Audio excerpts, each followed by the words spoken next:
Hey, my name is Brent here on Cloudy the Chance of Meeples. Today, we are looking at Disney Dixit. Dixit, wildly popular game. 12 million copies sold, as it says on the box behind me. And of course, now we have Disney Dixit. So you have these wonderful artwork cards of different Disney movies in the Dixit universe. Cinderella. If you're brand new to Dixit, which I was before playing this one, I'm going to show you how it plays in the radar overview. My final forecast coming up. First, cue the thunder.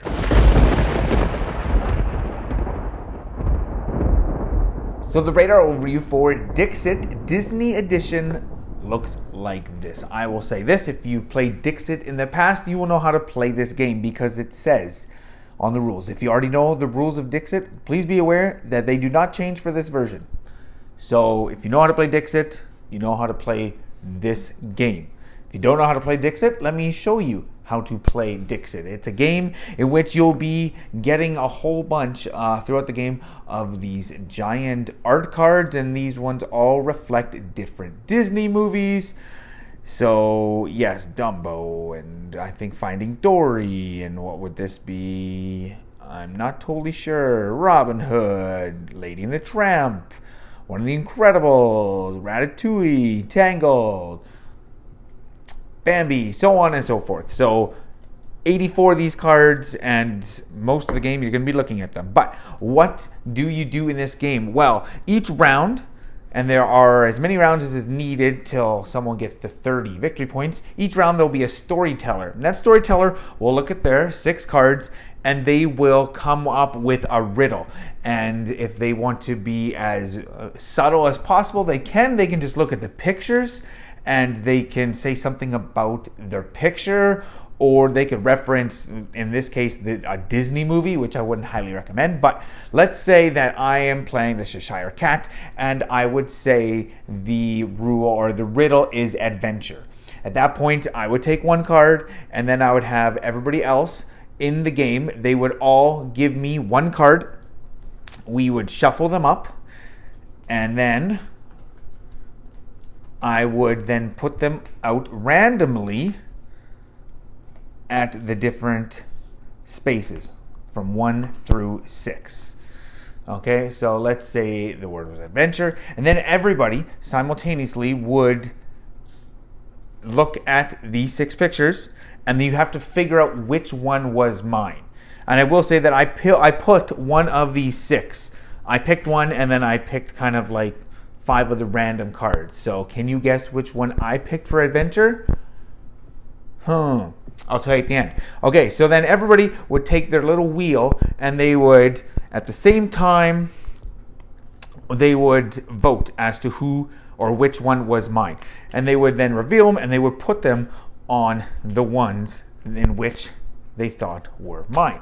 Me as the storyteller, I would then say, mine was the up one. Adventure, because they go on an adventure, and it's, you know, with Russell and Mr. Fredricksen, one of my favorite Pixar movies. So this would have been mine. At that point, whoever voted for me would get 3 points. So the person who is the genie would get 3 points.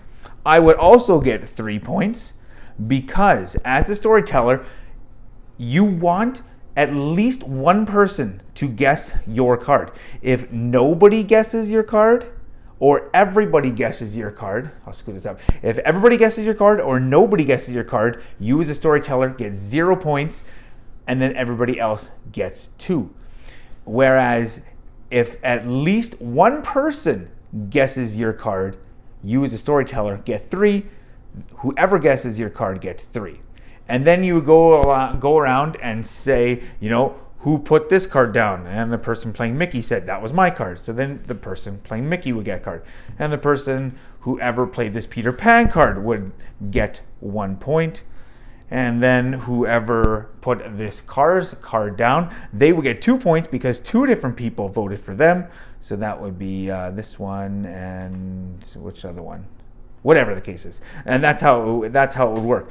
And then the person to the next in clockwise order would become the storyteller. Everybody would take their little wheels back. These would all get discarded.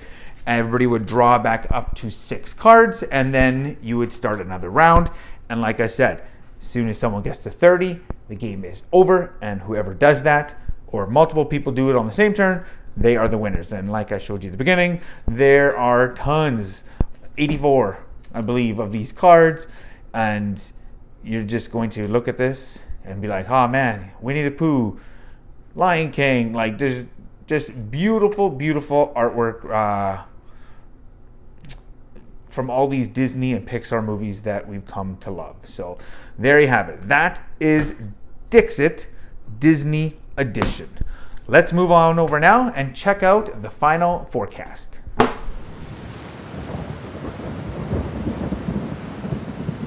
So the final forecast for Disney Dixit, or Dixit Disney Edition. And in the rule books it says, if you already know the rules of Dixit, please be aware that they do not change for this version. Okay, so let's just call a spade a spade. This is Dixit with a painted on Disney theme. That's pretty much the skinny of it.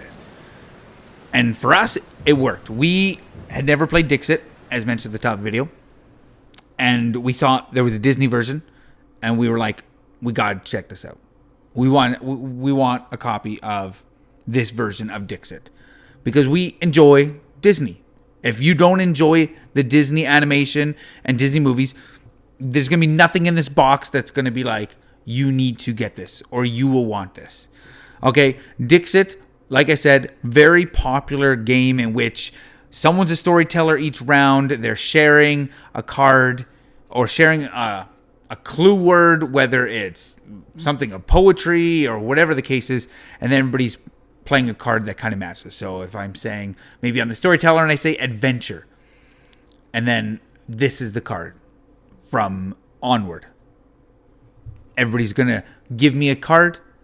I shuffle them up, and then everybody's looking at the cards trying to figure out which one was mine. That's a pretty tough thing. It says 8+ on the box, and again, I haven't played the original one, but just going by these cards, that's pretty tough to be sneaky, but not too sneaky, because you want people to get your words. You want at least one person to get your word. But if everybody gets it and you're too obvious, then you get no points. That's challenging for me, even as old as I am. That's challenging to toe that line. A game that has similar artwork and whatnot is Detective Club, a game that me and my family really love. That's a little bit different because you can be a little bit more vague and people can kind of, blend in a little bit more. Whereas this one, if you're too vague, you're going to lose. And if you're too, pinpointed, you're going to lose then too. So I find that's really, really challenging. For me, I can't imagine for my kids. They like it. They have a lot of fun. But just be aware of that. If you're just new to the whole Dixit universe and this Disney version is just really going to speak to you and you're going to pick it up because it is Disney, that could be really tough. It is a lot of fun. It's a race to 30 points. It is still a lot of fun. And honestly, the majority of the game when we play is you're just looking at the cards and you're like, oh man, this is amazing. Oh, the DuckTales movie. Oh, fantastic. Oh, Lightning McQueen, Cars. Love that movie. Oh, Rescuers Down Under. Oh man, that was a great one. And then our kids are like, I don't know any of these movies except Toy Story and Ratatouille and you know what I mean? Like the Pixar ones, but it has that different age. As a parent, you're going to recognize a whole bunch of these different movies and your kids are going to be recognized a whole bunch of different movies. And so that's what makes it a little bit challenging as well. Depending on the group in which you're playing, you can't reference specific movies if your kids have never seen those movies. So it makes it a little bit more challenging. It is fun. Don't get me wrong. It is fun. But just be aware of that. I will also say that, I think there's 84 cards, something like that. When we've played up to the 6-player count, we've always had to, shuffle the discard pile back. I wish there were more cards. And this is ripe for more cards. Let's be honest. There could be at least double this amount. And maybe they will release more and more. I know there's some promos flying around and whatnot, but I would love to see more cards because when you play a 6-player round, every card that's then in the game, because every card is in the game. So then if someone says, like, I don't know, deception or whatever the case is, and this Toy Story card of Toy Story 3 hasn't shown up, or Toy Story 3 hasn't shown up, then you're thinking, oh, well, maybe that's the card that person's thinking of, or whatever, right? And also thinking of deception for this one, that might be really hard for some 8-year-olds or some kids to piece that together.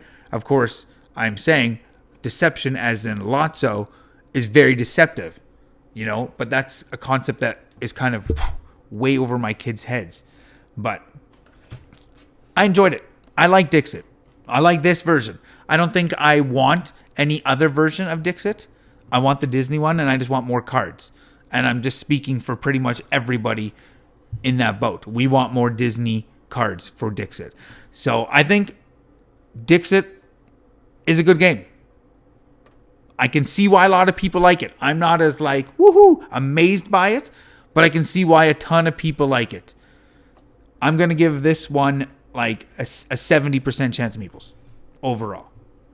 70% chance of meeples for Disney Dixit. It's good.